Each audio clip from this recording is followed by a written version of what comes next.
Hi guys, and welcome to Beyond the 90 podcast, our brand new podcast series, episode 1. I've got Anthony with me. Hi Ant, you alright? Yeah, I'm good, mate. How are you getting on? Yeah, not too bad. I've also got Neel with me. Hi James, yep. How are you doing? Yeah, not too bad, thanks. So these podcast series is mainly LCFC. We're going to try and get other fans on, other LCFC fans, other fans from around the world, and also opposition fans, get a bit of banter going and see what they're doing with their teams as well. So this week we're going to talk about defenders. I've asked the guys to pick a realistic option for the summer. We're about at the summer, transfer-wise, and an optimistic one. So let's start with a realistic one. And who have you gone for? So for me, I think the main thing is we need to bring in another centre-back if we're going to have with the prospect of European football next year. So I've gone for 22-year-old Brazilian centre-back from Lille, Gabriel. He's a capable ball-playing centre-back, which will fit well under Brendan Rodgers' philosophy, as well as having Champions League experience this year with Lille. So I think he's the perfect kind of player to come in and play third choice, and then sort of develop over the next year or so to be able to play alongside Shinchu in the future. Okay. Has he played in the Champions League? Yeah, he played in the Champions League with Lille this year. Okay. How well do you think he'll cope coming to the Premier League? That's the only issue I've got. So playing somebody with Premier League experience, as we found out, like Ricardo, sometimes can play off, and sometimes you've got a Slimani or another player that have come into the Premier League, or like a Silva that's not quite hit the levels that we expect. Yeah. Do you think he can do? And do you think because obviously it's a more physical league than the French league, do you think he can actually do that and take his game on to the next level? I think he can as well. He's got time on his side because he is only 22. So it's not as if it's like Slimani where he was coming in sort of 29, 30, where he was in his prime. Gabriel's still got time to develop and time to sort of grow physically anyway. And he's a big lad as it is. So I don't think the physicality will be too much of a struggle for him, particularly if he sort of slowly integrated in. No, it seems like a good one. Seems like a good person. I'm to be honest, I'm not too sure about Lille in the French league, so I'll take your word for it. So how far did they get in the Champions League this year? I think they got knocked out in the group stage and went into the Europa League. Okay. I'm not 100% sure on that. Okay. No, it sounds like a good choice. Seems to fit Brandon's philosophy. Young, eager to learn, can build him up, make him into a great defender. It sounds a bit like, from what you described, a bit like Cags when he came in. Obviously, did like the world up for a year, trained hard, did what was asked of him, and now he's come back better than ever. So possibly another person like him to play alongside him, maybe in a back three. Yeah, definitely, because we've brought in Ryan Bennett, which was a strange one, but I can't see him being the one made permanent, even though it would be so cheap, because we've had so many opportunities to play him. He hasn't played a minute yet, has he? No, that was a strange one for me as well, because Bennett at Wolves, last season when Wolves got into the Europa League, he was outstanding. Every single game he was like even when we played him, he was like a rock. Not played much this season, basically because Wolves bought a new defender. Still quite a good player. When he came out, I thought he would be part of a rotation to give Evans a bit of a break. But even sometimes Morgan's come on. That surprised me. Why is Bennett not coming on? Why get someone on loan who you need because they're a loan signing and then they don't kick a ball? It just seems really weird to me. It's strange. He seems to prefer to play Fuchs at centre-back than Bennett. Yeah. I think Bennett could come good, but I think we really needed him this December just gone when we had the one game every 2 weeks, one game every 3 days or so. That would be in the perfect time. So since we got somebody in the January, it just seems to be like cover. If there's an injury it was replacement for Benkovic, and we saw how many game time Benkovic got, which was 0. I think he got 1 run in the FA Cup. But apart from that, so Ryan Bennett is coming and taking over that position. So if there is an injury to Morgan, which he has been picking up quite a few injuries this season, he will be the next person to come in and play. So I understand, but it's hard to put him in front of the 2 that we've already got. But for the price we paid for him and the fact that he's not, I would take him next season because I think he'd really work for us and he'll really be a good player. but it will be more if we get Champions League, and we'll have to rotate the squad a lot more. Yeah, as you say, I would take him next year, but I would also want another centre-back as well. I wouldn't want him to be the only centre-back we signed. Would Benkovic be that other person then, or would you want another one as well, or is your Benkovic days done?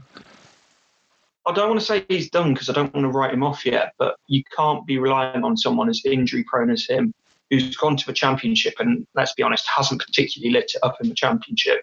Limited games, admittedly, but there's a huge step up between sort of mid-table Championship and then pushing for European places in the Premier League. Yeah, I think you're totally right there. I think when he went to Bristol, I expected him to do a lot better. And I think even then his loan was cut short because he was injured again. Doesn't seem to be able to shake off these injuries. Seemed to right at Celtic, and then obviously came back here. Been injured since, went to Bristol, got injured again. Seems to get niggly injuries left, right and centre. I don't think he's a person that you could probably rely on. And although I think he would do well at a Championship club, I can probably see them maybe trying to cash in on him because there's only so many injuries you can put up with in the Premier League. Especially when you've only got 20. So when you say... Sorry, I was just going to... So when you say cash... Sorry, go on. I was just going to say, you've only got a squad of 25. You need to try and keep all them 25 fit. Otherwise, you're not going to be able to challenge on all fronts. Yeah. But when you say cash in on him, the fact that... Do you think we'll get anything near the 13 million that we actually paid for him? Because of his injury record? Probably not. Because he's a decent player. I reckon we could get 10 million just because the market's inflated since we brought him. And he's still a young, promising centre-back. But I don't think we'll make a profit on him. I personally think he'll go, maybe to a Championship club, and then 3 years later he'll probably be the best defender in the world, and everyone will say, why did we get rid of him? Because that's generally what happens. As long as we should try and put a buyback clause in, like Man City have done with Iheanacho, or just a sell-on clause or something so that we can profit. Thanks to Ant. That was a great chat. Now moving across to Neel. Who's your realistic defender? So I had a long think about this. So we've got the centre-back partnership, which seems to be quite strong in Evans and Sionchu. I wouldn't see anybody replacing them. Right back at Ricardo, I can't see anybody really getting ahead of him. So for a reasonable shout, I'd put in Kieran Tierney from Arsenal. So Rodgers worked with him before at Celtic. He's a fast pace. He's young, so you know what we're working with. I think he's part of the Scotland team as well, international team, so which is good. He's got Champions League experience. He's good going forward. He's decent defending. He looked decent when he came from Arsenal, but I think he's not getting the game time that he really would push him forward. So they've got Kolasinac, and I think they've got Saka in that position as well. So there's quite a few people vying for that position. If he comes to Leicester, he could really make a name for himself in that position, in something like a Champions League if we get it next season. He's worked with Rodgers before, so I think he's somebody that could really do really well. He's a decent enough buy, and he's got all the attributes that I could see that would make a really good left back. What are your guys' thoughts? No, I think you're right. I think he could be a good left back. My only worry is, does he bring anything more than Chilwell does? Not sure he does, if I'm perfectly honest, having seen him play this season. Well, yeah, but the issue... Sorry, go on, Anthony. For me, I think he's got a world of potential, but he reminds me of Benkovic in a way. Tore it up when he was in Scotland with Celtic, but he's come to England. He's been injured a lot of the time, and you can clearly see the talent that's there, but he just hasn't been able to sort of put a consistent string of games together. And for the fee that Arsenal would want, if they were even willing to sell him, I don't know if sort of that's how doable it would be.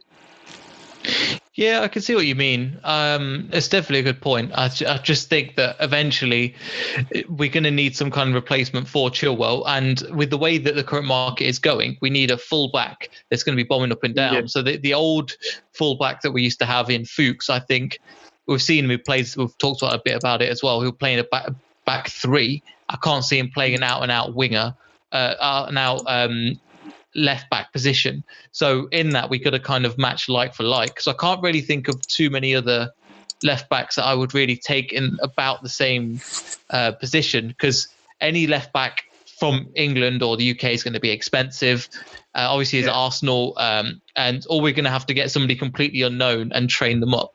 So that's why I think Tierney's probably the best, and also he's got Champions League experience, and that's going to be vital for somebody that's going to come into our squad. Because I couldn't see us getting somebody, unless we get another James Justin, I couldn't see us getting another player that's going to be as talented in that position. Yeah, unless you sort of look at someone like Alex Telles, but then he's probably going to be a lot more expensive. But the thought of Tierney coming to Leicester, just imagine how much that would piss Chris Sutton off. It would be beautiful. Yeah, but he threw me off with that one, I'm not going to lie. But yeah, no, I totally get that. I think he in the position that we've got with the back four, that would be the position that I feel like is the weakest out of the starting lineup. We tried a back three when Rodgers first came in. It didn't work, unfortunately. And then we've played it occasionally, like when we played against Newcastle, but it's not something that Rodgers really ventures out and tries. So in that's the reason why I've decided to go for, a left back. Who's yours, James? So I went for Alonso, Chelsea. Reason being is when they won the league, he was an amazing left wing back. I thought he was great. I think he would also give us that option to go to a back three, which, having seen us play the back three, I thought it went really, really well. Back three seems to give us a lot more attacking opportunities than a back four. So for me, it'd be Alonso, because Alonso's better than Chilwell going forward. When they won the league, he was outstanding. Champions League experience, knows the league inside out, and for me would just be an upgrade on Chilwell as long as you can get that back three. And I think that's the key. How do we get that back three working? For me, I think as a left wing back, he's an improvement, but as an out and out left back, I'd still prefer Chilwell to him. So it's very much dependent on the way Rodgers sees us playing going forward, to whether he is in favour of going with back three, or if he wants to stick with what we've done this year and been very successful with. Yeah, I think Alonso is a great player, but I think where he wants to do, being a Spanish player as well, and with the wage that he's on, I just don't think we'd be able to get him. And also, he's a bit older. He's got quite a few trophies under his belt, and he is a great player. But I think for the idea of the club and the notion of we bring young players, we train them up, and we make them amazing, and then we pass them on, or we dig on to the next level. Alonso, I won't say he's passed it, but he's been there, he's done it, and I don't know how many more years he's got in his legs left. Another thing as well is that I don't know what he's like as a person, but do you think the ego of him could upset the change of him a little bit? To be fair, I can't really comment about what he's like as a person, but something I have noticed with him, and a lot of Chelsea fans seem to think the same, is that he switches off during games and defensively and makes quite a few mistakes, which, if you're going to bring in an experienced head, you want it to be someone who's going to be reliable, not someone who could be a bit of a sort of a liability. Okay, yeah, totally agree with what you guys are saying. Just thought at times he does play really well. And when every team that comes to the King Power, and even away, always attacks down Chilwell's side. They know using video footage, they analyse us, how we play. They know that the left back position is the weak link, and every team runs past that. I mean, Man City was key. Kevin De Bruyne and when Mahrez played against him, Mahrez just absolutely ruined him. And I think that left back position needs to be someone strong, unless you're going to go to a back three. That's why I think a back three would be better suited, because it gives us a bit more defensive cover, and also means that they're not attacking us down the left side all the time. They have to find different ways to attack us, but also it gives us the two wing backs more freedom to get forward. But the thing that I would say, but as good as back three sort of it stops us getting attacked down the left hand side, is we quite often when we do play back three, we get overloaded in the middle. Yeah, no, I think you're right. I think you get around that by playing a diamond, whereas what we seem to do is, last time we did it, we seemed to play a middle three for some reason, which I didn't understand. And I think you're right. I think it gets crowded. Yeah, you need to try and make it wide to give your wing backs that freedom to run past them. But we seem to pack the midfield for some reason.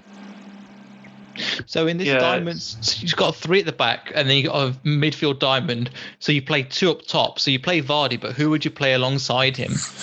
And I think that's a conversation for our 3rd podcast around strikers. But yeah, I understand what you're saying. Whoever you put with Vardy, it needs someone that can play with him, and not the same type of player. For me, Nacho's kind of the same type of player. Both goal poachers. I disagree with that. I think you can play to Nacho's feet a lot more than you can to Vardy, because I think Nacho is much better at linking up play. So I think they do work quite well together. Particularly, the game that springs to mind is, the Villa away game where they both played up front with, I think it was Maddison in just behind them. I think they worked really well up front together. Okay, yeah, I understand what you're saying. I just from Nacho, from when I saw him at Man City to when he is now, he just doesn't seem as good.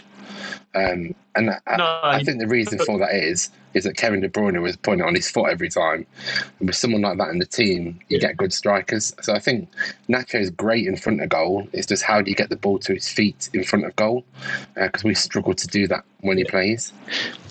Saying that, though, I think he's still got, for the amount of games he's played and for the amount of minutes he's played, he's done pretty well this season. I think Rodgers is. We were all saying at the beginning of the season that for players like Gray and Nacho, this is their make or break season, where we've seen them a few times, but we've got a new manager in who's got a full season under his belt, and they can really take their game to the next level.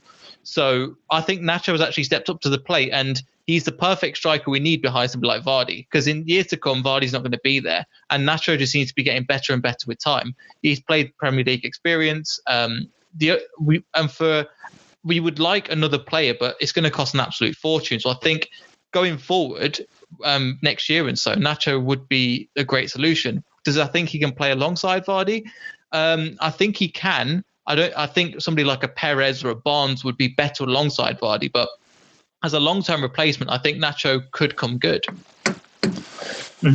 I still think even if we are looking to replace Vardy with Nacho, we'll still need to bring in another striker to sort of in the future to add competition to that. Because even if Nacho becomes the main man, we can't just have one striker.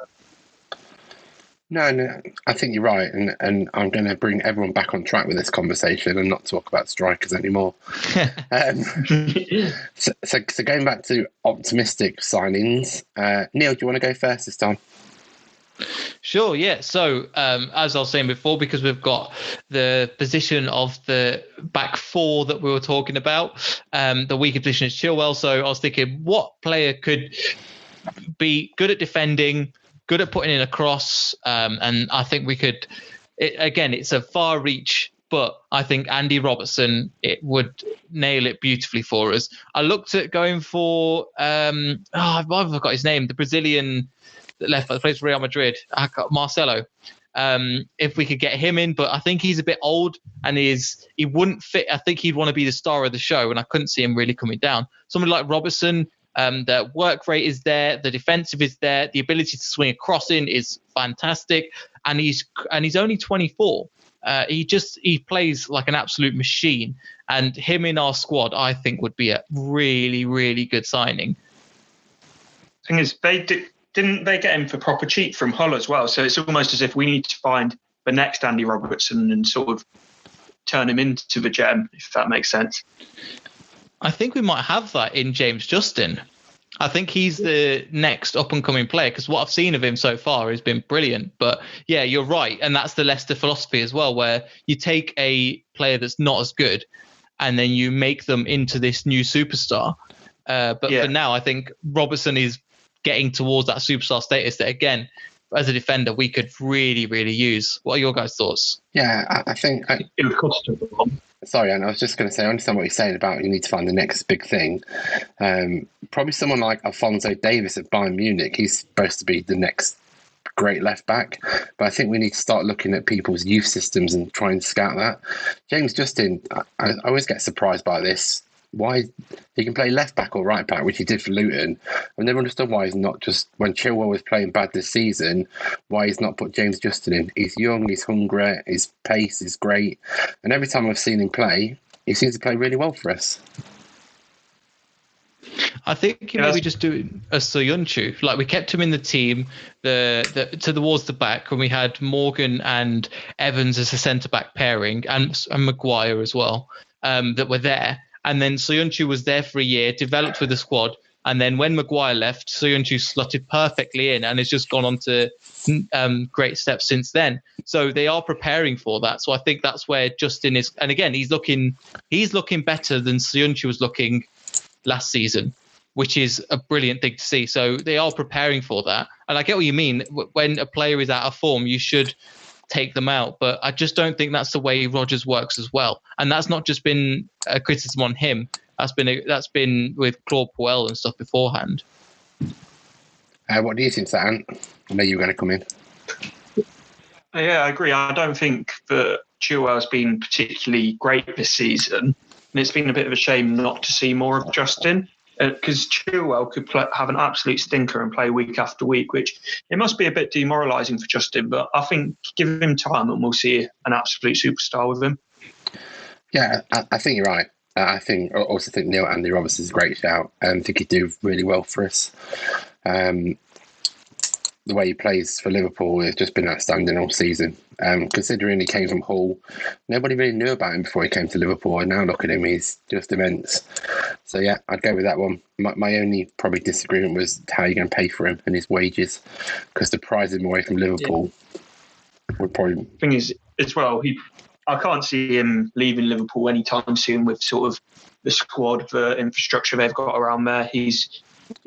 Quite a few of their players, I think, will be set there for a few years, especially under Klopp. Yeah, totally agree with everything you've just said, Ant. So going across to you, Ant, who is your optimistic choice? My optimistic choice is Nathan Ake of Bournemouth, which is still realistic, to be honest, but it would still be a bit of a push to try and get him, because Premier League experience with over 130 games played in the league, and he's still only 25, which obviously means he's got a lot of development left in him. But Bournemouth did quote us something like 80 million when we inquired about him last summer, so I don't think they'll be able to do the same this time, particularly with the pandemic and sort of their current financial situation, as well as the fact they're in the relegation zone. Yeah, I think you're right. I think Bournemouth are going to have a scrap whether the Premier League starts again or not. Probably a different conversation. But I think if Bournemouth go down, then I also think they're one of the clubs that this pandemic has hit hard. We see that Norwich has had to furlough the staff. I think Bournemouth are close to it. They're not got that much income because they've got a small ground. So I think at the end of the season, they might need to cash in a few players. Maybe he's one of them that could maybe keep them afloat. I don't know.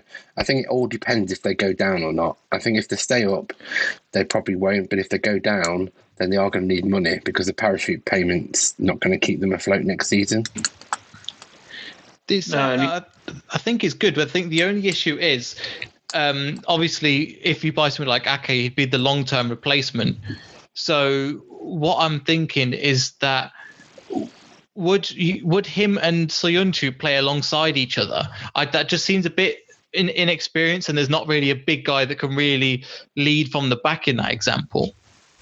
To be fair, even though Nathan Ake is only 25, he's still quite experienced in the Premier League. But I get what you mean about having sort of a big player in the box sort of as a threat from corners, or to be able to deal with defensive corners, because Nathan Ake is not the biggest and neither Soyuncu, so that could be a bit of a negative to signing Nathan Ake. Yeah, I think you're right. I think that worked really, really well, if I'm perfectly honest. But again, you might look at a rotation thing, because Evans, for me, seems to tell Soyuncu where to stand, gives him a bit of coaching on the pitch. And I think you do the same for Ake. So whether you go to a back three or rotate them, I'm not sure. Yeah, the thing with Nathan Ake as well, we mentioned, is that I believe he has captained Bournemouth quite a few times when Steve Cook's been injured for them, so he is a leader, and as well that they play a similar philosophy to us in terms of keeping the ball in possession football, obviously less effectively for them this season, but I don't think it will be a huge sort of switch in terms of the style of football. I just think it'll be a step up in terms of the level of that he's playing at. Yeah, Yeah, totally agree. So yeah, I think Ake's a great shout, if I'm honest. I know we're definitely interested in him, so maybe not so optimistic after all if we've already, as a club, gone to look at him. I haven't seen any rumours apart from him returning to Chelsea, but I couldn't see after the way sort of he got recalled to Chelsea just not to play again, but he would want to go back. It almost feels like I never like it when a player goes back kind of thing, and I hope he would see the same, but he wants to move forward, not go backwards. Yeah, I don't think he'll go back to Chelsea. I think if Chelsea wanted him, Frank Lampard would have pulled him back well before now. Let's be honest. Yeah, and done on deals. So I think he's gone. That's it. End of story. If he moves, he'll move on to a different club, but I can't see him ever going back to Chelsea. No. What kind of value would you put him at if Bournemouth did go down? Probably 50 million. 50, yeah. For me, they won't be able to demand a huge fee, particularly with what's gone on. So I was going to say sort of in between 40 and 50. Yeah, exactly. I think the one thing that everyone's a bit unsure around, even the rumours, is what happens after this pandemic. Because I think a lot of clubs are going to be struggling for money. Maybe the transfer fees will start to reduce a bit.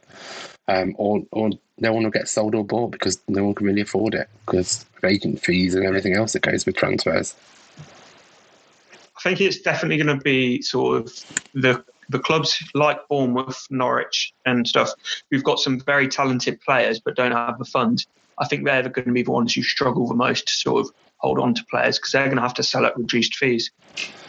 Yeah, maybe you're right. I'm not sure what's going to happen, do we? It's one of the tough ones. So moving on to my optimistic, I thought, who could we have that would just fit in there? So I've gone for Milan Skriniar from Inter Milan. Moved there from Sampdoria. Played all season. Just been an absolute rock for Inter at the back. Champions League experience. Just seems all-round great player. Every time I've seen him play, I've just looked and gone, wow, he looks incredible. So I just think he would slot straight into that role. He's very experienced. He would help Sionchu quite a lot, but also Evans would probably help him a lot. So on the whole, if you played them in a back three and you keep Evans fit, it would just be immense, in my opinion. Yeah, he's undoubtedly a great talent. He's been linked to Real Madrid, I think, at Sensi before, but he's a big physical sort of player, but he's also quite technically good as well, which you don't normally get sort of a combination of the two, which is probably why he's so highly regarded. Yeah, I think you're right. I think it is difficult to get that combination. You generally get one or the other, don't you? Yeah, we had it with Maguire where he was quite technically good and and obviously quite physical. But I think with Skriniar as well, he's defensively better than Maguire because Maguire at times left us a bit exposed, but Skriniar, I can't see him doing that. No, not at all. And every time I've seen him play, he's just been that rock at the back. So I just think he'd been immense for us. Probably, I think also looking at some of the Inter fans' tweets that I looked at the other day around him, he's captain material as well. Seems to be great on and off the pitch. Slovak international as well. So he just seems like an all-round top defender. How do you think he would? Sorry, Neel. How do you think he would come into the Premier League? That's my only thing as well, because obviously coming from the Italian league, it's much more technical, a bit of a slower game, but the Premier League is much more physical and faster as well. So do you think he could keep up with that? Yeah, easily. Okay, fair enough. He's a man mountain, mate. To be honest, I didn't know too much about him until you said him. So, but he sounds like a promising concept. But if we were to buy him, he would be looking at what, close to 100 million or something? Yeah, he's realistically he's out of our price range, but he would be he would fit like a glove. Yeah, he would, and I think they paid around 30 million when they bought him from Sampdoria, and he was an unknown youngster then. And he's just gone into Milan, gone to leaps and bounds. I think he's just got better and better as time's gone on. And I remember I watched him. I think it was against Barcelona just before Christmas. And Barcelona really struggled to break them down because he was just a rock.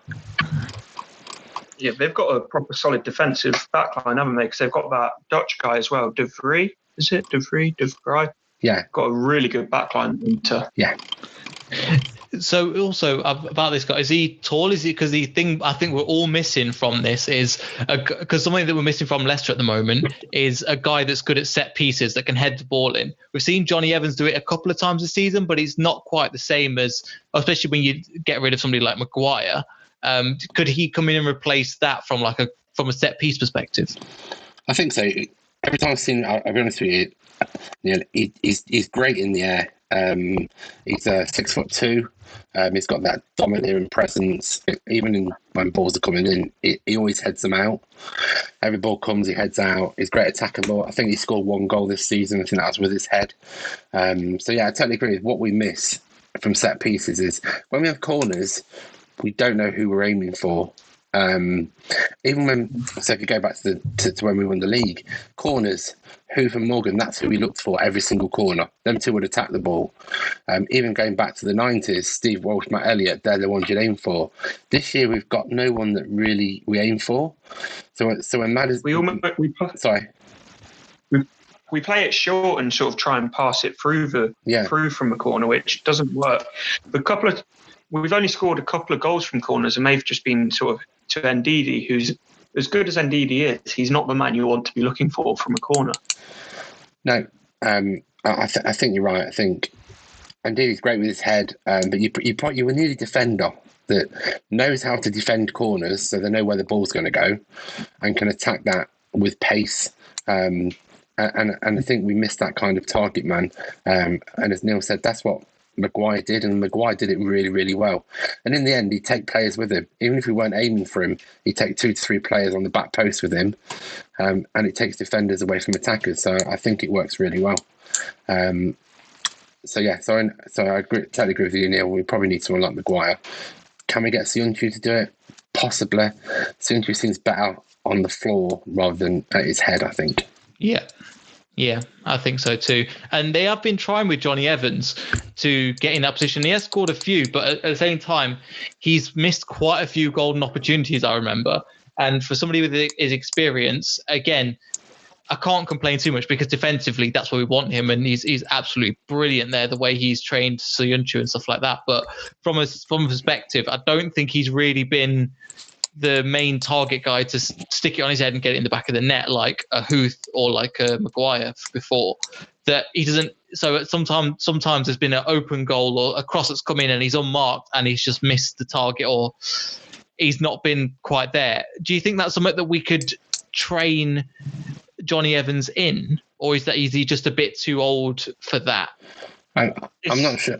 I think he's a bit too late to develop something like that, really, because I think Söyüncü would be the one that you want to sort of develop into attacking corners more, because he's even sort of in his general game, he's a lot more aggressive, so you could imagine him being a bit more of a pain from a corner like Maguire used to be.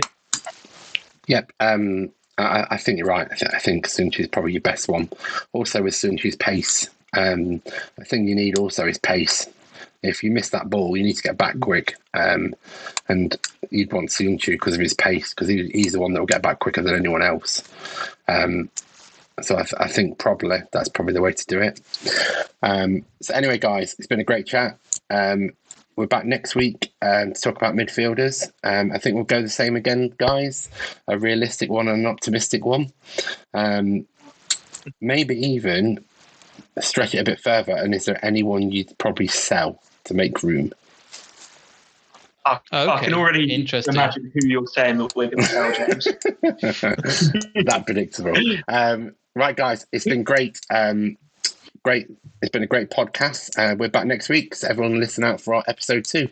And I'll talk to you guys later. Thanks very much. See everybody later. Thank you. Bye.